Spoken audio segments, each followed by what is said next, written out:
आवाज कम करो, तो मेरा आवाज।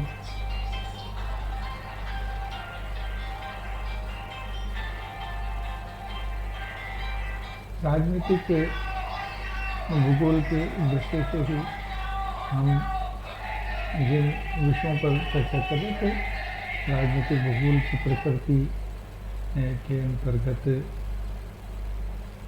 कुछ विषय आते हैं, जैसे जिन पर हम बात कर चुके थे। अब हम बात करेंगे इस राज्य के पारस्परिक संबंध।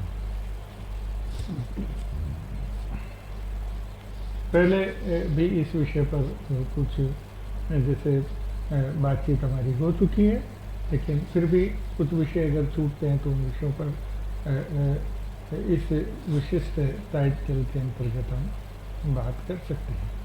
तो राज्य के पारस्परिक संबंध मैंने पहले भी बताया कि वो परिस्थितियाँ भौगोलिक और जिसको कह सकते हैं कि राजनीतिक परिस्थितियाँ नहीं रही हैं। कोई भी राष्ट्र आज ये चाहे कि मैं बिल्कुल आत्मनिर्भर हूँ, मुझे किसी भी प्रकार के किसी भी राष्ट्र की ज़रूरत नहीं है, मैं अपना काम स्वतः कर सकता हूँ, तो ऐसा किसी भी सूरत में अब संभव नहीं। तो वही बात यहाँ पर फिर वापस दोहराई जा रही है, जिसको एक विशिष्ट रूप में दोहराया जा रहा है कि कोई भी राज्यों के पारस्परिक संबंधों के अभाव में अपना अस्तित्व बनाए के नहीं रह सकता। वो भी बिल्कुल ठीक है। सुबह भी मैं जब अन्य उस पर बात कर रहा था पहले मैंने कहा था कि भौगोलिक परिस्थितियाँ इस तरह की हैं कि आप अब जितनी आवश्यकताएं मनुष्य की हैं, आज मनुष्य ने जो विकास किया है, तो वो भौगोलिक परिस्थितियाँ ऐसी है कि आप ये चाहें कि मैं बिल्कुल आत्मनिर्भर हूँ, या दुनिया की कोई भी ताकत मान लीजिए, और कुछ नहीं तो बड़ी अजीब सी पारस्परिक वो है कि जिन्होंने विकास कर लिया है तो उनकी भी विकास के लिए बाजार चाहिए, क्योंकि वो जो बना रहे हैं अपने देश से विकास के लिए, उनको जो फैक्ट्री माल बना रही है उस देश की जो प्रोडक्शन हो रहा है, तो वह प्रोडक्शन अब उसको बाजार चाहिए। तो बाजार के लिए उनको दुनिया भर के बाजार ढूंढने। तो कहने का मतलब ये है कि जो सक्षम हैं वो भी ये नहीं कह सकते हैं कि हम बिल्कुल अब हमको किसी की ज़रूरत नहीं, ऐसा नहीं है। उन्नतर विकास राष्ट्र से बाहर एक दिन जाना है, चाहे आपको कुछ सामान बाहर से लाना पड़ सकता है, या अपने जो आपने यहाँ सामान बना है उस संसाधनों को दूसरे के यहाँ पहुँचाया जाना है। तो ऐसी जो विशिष्ट परिस्थिति है, और जब अर्थ और व्यापार महत्वपूर्ण हो गया सारी सामाजिक व्यवस्था में, वैश्विक सामाजिक व्यवस्था में, तो आप अब वो परिस्थिति नहीं रह गई।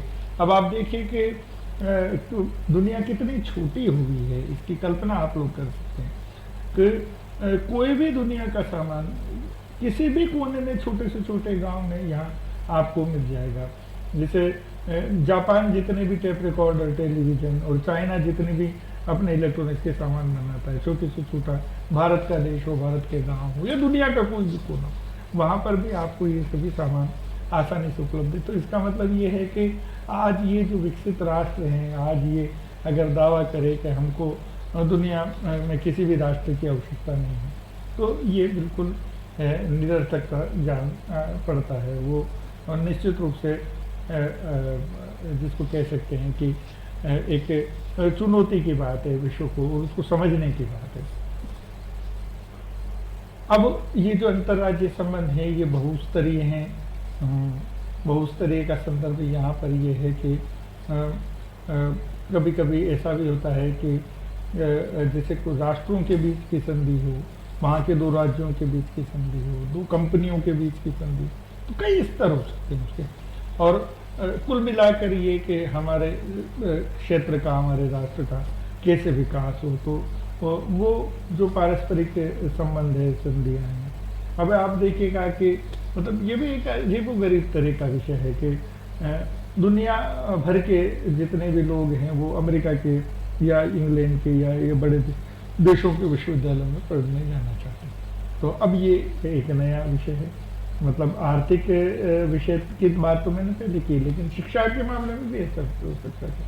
और उसमें भी जैसे पैसा कितना लगता है ये महत्वपूर्ण है। जैसे रशिया में जैसे आप बात करते हैं तो वहाँ पर शिक्षा का खर्च कम है, लेकिन क्योंकि विदेश में पढ़ने या विकासशील देश, विकसित देश में पढ़ने का अपना एक नज़रिया जैसे दुनिया का बदला है, तो वो स्वतः ही आप लोगों को लग सकता है कि इसके माध्यम से भी उन देशों को बहुत बड़ी राशि विदेशी पूंजी मिल रही है। जैसे चाइना है, लाखों विद्यार्थी भारत के वहाँ पर पढ़ने के लिए जाते हैं। जैसे भारत है तो अफ्रीकन कई कंट्रीज भारत में पढ़ने के बच्चे यहाँ भारत में पढ़ने। तो ये जो परिस्थिति है, मतलब आप देखिए कि शिक्षा भी व्यापार हो सकता है, शिक्षा के माध्यम से भी देश में आय हो सकती है, ये भी एक अनूठी बात है।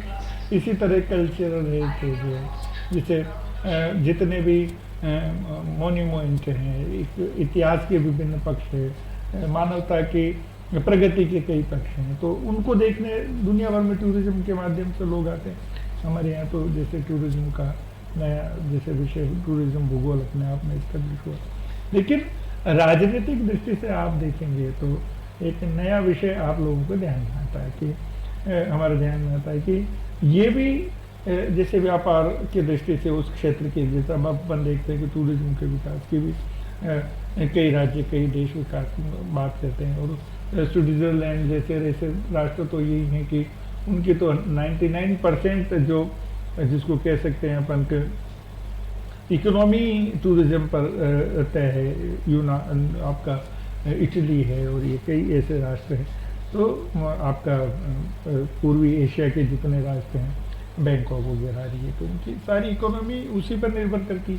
तो अपने भौगोलिक संसाधनों को कैसे उपयोग कर आप विकास करते हैं या अपने देश की समृद्धि का विचार लोगों के मन में, तो ये है। और उस होने पर अपनी भौगोलिक और राजनीतिक की क्या समझ उस देश के लोगों की, तो इसको संयोजन करना होता है। राष्ट्र के हित में आपको एक नवीन विचार के साथ आगे बढ़ना होता है। मैं सुबह भी आपको बता रहा था कि जैसे भौगोलिक परिस्थिति कुछ राष्ट्रों की ऐसी है, जैसे नेपाल के बारे में मैंने बताया, यूरोप के कुछ राष्ट्र हो सकते हैं ऐसे जो लैंडलॉक्ड हैं, जहाँ पर किसी भी प्रकार का समुद्र उनको नहीं छूता है। तो ऐसी परिस्थिति में जब समुद्र नहीं छूता है, तो अब आज की परिस्थिति में जब व्यापार ही जीवन रेखा है किसी भी राष्ट्र की, तो वहाँ पर कैसे प्रगति या वो दुनिया की ताकत बने, कभी स्वप्न में भी नहीं कहा जा सकता।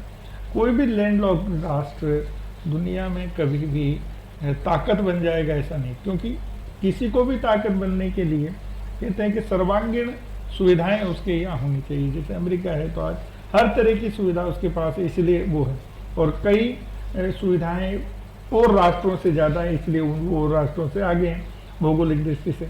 तो जिस राष्ट्र के पास परिवहन की सुविधा ही नहीं है, उस राष्ट्र की अपन कल्पना करें कि वह राष्ट्र आगे बढ़ जाए, तो मुझे लगता है वो बहुत अजीब सा विषय हो सकता है।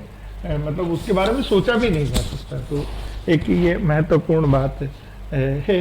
और इसी के साथ साथ जैसे आप उसको भौगोलिक दृष्टि से भी जब आप देखेंगे तो आपको ध्यान में आएगा अक्षांशों की दृष्टि से भी कि दुनिया में 30 डिग्री अक्षांश उत्तर से लेकर 30 डिग्री दक्षिण से लेकर 60 डिग्री उत्तर और 60 डिग्री दक्षिण, 30 से 60 अक्षांशों के बीच में दुनिया की सारी प्रगति इन्हीं अक्षांशों में। अब आप अंदाज लगाइए कि ऐसा क्यों होता है, तो आपको ध्यान में आएगा इस बात का कि ये वो सम जलवायु के क्षेत्र हैं, जहाँ पर न अधिक गर्मी है, जहाँ पर न अधिक ठंड है। तो मानव अनुकूलन का जो स्वभाव है, वो स्वभाव इस तरह का है कि वह वहीं पर रहना पसंद करता है जहाँ पर उसको प्रकृति के साथ संघर्ष कम करना पड़ता है। जब संघर्ष कम करना पड़ेगा तो निश्चित रूप से जो उसके प्रगति के जो मार्ग हैं या प्रगति में जो समय है वो उस मार्ग में लग सकता है। जैसे अपन इसको इस बात से समझा जा सकता है, जैसे सर्दी के दिन होते हैं तो आपका दिन छोटा हो जाता है, तो वर्किंग आवर्स जो है वो आपके कम हो जाएंगे। वैसे ही गर्मी के जब बहुत प्रचंड गर्मी होती है तो आप लोगों ने देखा आप कहीं आ जा नहीं सकते, गर्मी में आप बहुत ज़्यादा काम नहीं कर सकते।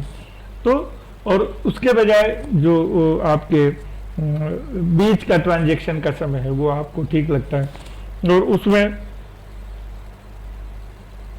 हमको लगता है कि हम ज्यादा काम कर रहे हैं, हमारे वर्किंग आवर्स हमारे पास ज्यादा है। तो जब वर्किंग आवर्स ज्यादा है उस राष्ट्र के पास, तो वो राष्ट्र स्वतः प्रगति करेगा, ये तय है।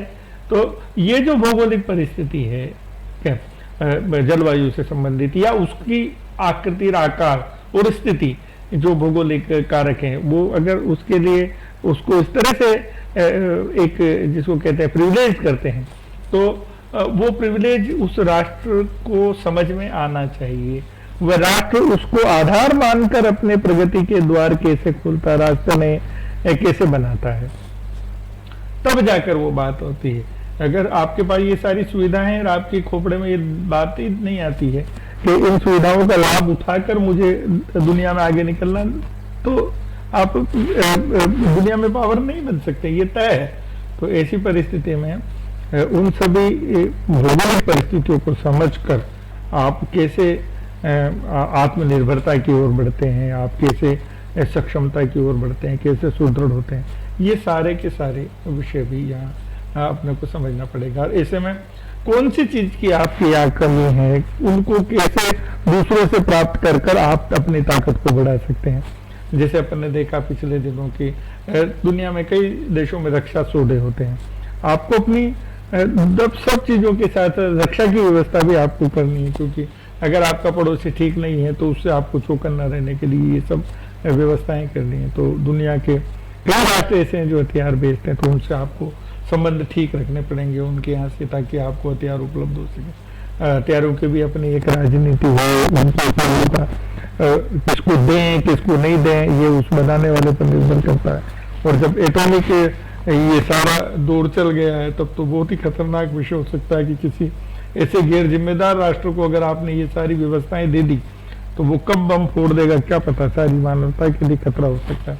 तो ऐसे कई चीजें हैं जिन को ध्यान में रखकर आपको इन विषयों पर का चिंतन राजनीतिक भूगोल में होता है, और ये इसका स्वाभाविक प्रकृति जिसको आप आरंभ कह सकते हैं। अगला विषय हम अगले लेक्चर में देखेंगे।